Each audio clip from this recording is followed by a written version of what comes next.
your hands together for Roy Gough. Thank you very much, Neil. Good evening, everyone. Welcome. We're glad to see you here. I've only 10 minutes, so I've got to rattle through an awful lot, and it's very visual. And I will remove this glass, which is sort of making me feel drunk looking at the screen, because it was going through the water. I want to talk to you about gaining new customers or gaining customers through your website. I'm going to give you some practical examples and some guidelines so you can work yourself. Now, there are 4 stages of getting business out of your website. The first one is getting people there in the first place. So you need to get visitors. You do that by using search engine marketing, search engine optimization, pay-per-click, and advertising elsewhere through your ordinary paper media, on your van, on all your adverts. The next part is when you get people onto your site is making sure they stay there. The third part is making sure that you get something out of them when they stay there. And the fourth part is your customer relationship management. That's connecting with them afterwards, and if they haven't actually bought on your site in the first place, it's then making sure that they do come back and buy from you later on. Now, I can't cover all of that tonight, so I'm just going to cover the 2 bits in the middle. Keeping your people on the site and actually getting something out of them at the end of the day. Now, that's not as easy as it sounds. There are thousands of sites out there, thousands and thousands, that do not produce anything. They don't produce leads, they don't produce inquiries, they don't produce sales, and therefore they don't produce profit. And that's a complete and utter waste of money. So what we're going to do is we'll look at some sites. Now, I found this one because I was looking for car audio.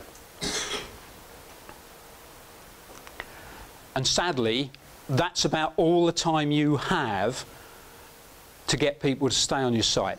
Something like 5 to 7 seconds. If you haven't caught them in that time, they're off, they're back to Google, and they're looking at the next one in the list. So that's really what we're looking at first. So let's go back to the site and let's try and work out the things that they're looking for. The very first one they do is they say, does this site look professional? Or does it look amateurish? Now, I think that ticks the box there. That looks fairly professional. I'm quite happy with that. The second thing they look for is, do I believe that very quickly I can find the information I'm looking for? And I think that's the case there. I'm looking for car audio stuff. There's lots of bits down the bottom that tell me all about the different parts and such like, and it's looks pretty comprehensive. So I think, well, yeah, it's probably worth hanging around a bit and seeing what's on there. Now compare that with this site. This is another one in the same list. This is another car audio supplier. Now, how would I feel about that? Now, I actually scrolled down the page and that's what I saw, and it doesn't really tell me anything. So the question you've got to ask yourself is, which one would you do business with? And I don't really think there's any question about what the answer should be. So let's go back to another site that's in the same vein. This one ticks those 2 boxes too, doesn't it? It looks professional. I think we can probably find what we're looking for there, so we're probably likely to kick around for a bit. The next thing we look for is are we confident about this company? Do we think it's trustworthy? And there's a couple of ways you can very, very simply do that. What they've done here is they've put their phone number in huge numbers in the middle of the screen. So they're not hiding behind their website. Call us, we'll talk to you. We're not just some guy in his underpants sitting in his back bedroom running this. We are a real business. And that's a very good lesson to learn for everybody with their sites, is don't hide your contact here. Make it very easy for people to see who you are, where they can contact you, and where you're situated, because it just gives that extra bit of confidence. The other thing you can do, and I've used my site here because I was looking for an example, a particular example, and I've had to end up using mine because I couldn't find one in the time. But what I've done here is I've put down the left-hand side here a whole bunch of testimonials from happy customers who have benefited from what I've done from them. Why not have those up there right up front so people feel confident because other people have worked with you and felt they've benefited? Let's go back to one of the sites we looked at earlier. So we've done the first 3 things, so people are quite happy to sort of stay around. So the next thing is to say, well, okay, that's okay, but what we want to do is get them to do something. Now, it's strange, but we need to tell people what to do. If we just give them a site and it's quite difficult to find your way around, they will say, oh, I'm fed up with this, and go away again. When you go online, people are have very, very short attention spans. So we need to tell them what to do.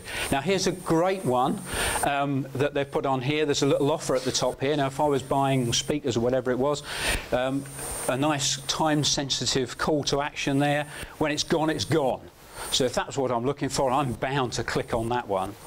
So it's those sort of things we want to try and do. Get them to do something on your site which leads them to the end result that you want, whether it be to gain them as an inquiry or to gain a sale. Here's another one, Go Compare. How many people have been on Go Compare recently to try and change their utilities or whatever?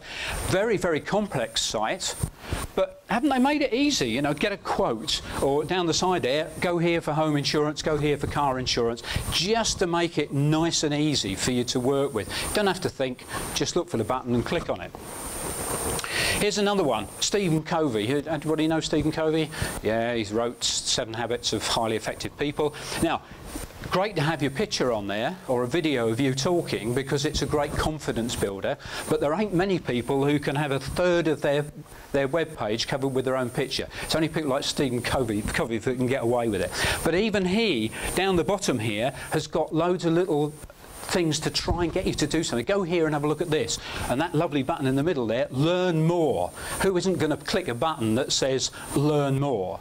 So it's a great way to get people involved in doing something on your site. Here's another one. Some of you may know Jamie Smart. Some of you may have even seen him present at the Antidotes, what, 3 years ago, I think it was. A great NLP, what do you call him? Practitioner, that was the word I was trying to think of. Now, this is his front page of his site, and you'll see on the front page, clearly in the middle, 6 boxes. Click one of those and you'll get some free stuff. Who's going to say no to free stuff? So they're all enticing little offers there. So if I click the first one that says free NLP hypnosis videos and stuff, it takes me to another page, and it's got a lovely phrase at the top here. You are about to see and hear some of the most powerful NLP and hypnosis techniques in action. Who's not going to want to do that? But he's clever. He takes us on to the next bit, the last little bit of the process. He says, if you want that information, I want your email address. Now you notice he says at the bottom, all I want is your first name and your email address. He's not asking for what toilet paper you use and what size of underpants you have. All he wants is your email. And that's another mistake a lot of people make, is they ask for too much information. Just get their email. That's all you want, so that you can market to them afterwards. So there's the 3 sort of key areas that you need to look at. Make your site look professional, make it so they've got confidence, and make it so they realise they can pick up information very, very quickly and very easily. Make sure you show them what to do. Don't let them have to think about it. Show them and tell them what to do. And the end result should be what you want them to do. And one of those, oh sorry, I clicked over there. One of those is perhaps getting their email address if you can't sell them something straight away. Now here's an important tip for you based on those three things. Why has that gone dark? I don't know. Strange. I hope that's not the projector that's gone funny. It says on there, don't spend a penny on marketing and advertising your website until you've sorted those 3 things out, because you will be wasting your money. You'll be throwing it down the drain. Sort the website out first, and then you can market it. Well, it's come back to life again. That's all right. Now, just to finish off, I want to show you some of the key sites, the really big sites around, and I want you to think about what makes them special. First one I've picked is bbc.co.uk. Could have been Wikipedia or any number of other sites. What's special about that is the breadth and depth of information that's in those sites. Great place to go to if you want some information. The next one is YouTube.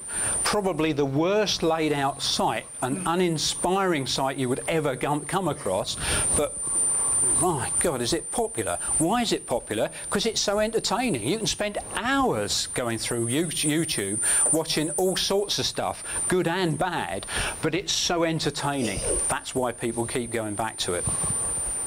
I've come back to Go Compare again. Could have been Money Supermarket. Why? Could have been Amazon, for that matter. Why do people go there? Because they want to save money, and they know they can save money on it, so they keep going back to it. Facebook. What's special about Facebook?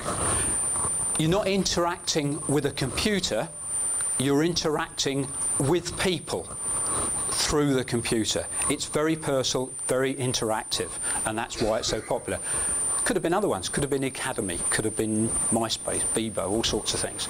And the last one, I can't even show that one, but it's an important area that you should be aware of. 40% of all searches on Google have an adult nature. It is massive business. Now, I'm not suggesting that you should sell condoms and get into the adult site market, but we need to learn from them because it is a very competitive market. There's a lot of money to be made.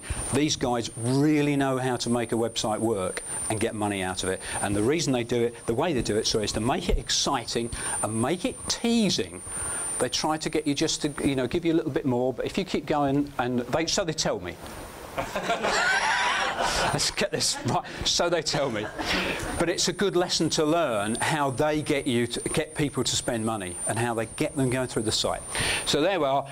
If you've got a site that's content rich and informative, it's entertaining, money saving, interactive and personal, and exciting and teasing, maybe get some more business. If you could make your site fit into one of those pockets, I'm quite sure you'll make some more money. So there we are, ladies and gentlemen. That's hopefully a little pocket guide as to how you can make money out of your website. If you've got any questions, talk to me afterwards, because there's another man waiting to come on now. Thank you. Roy, thank you very much. Thank you.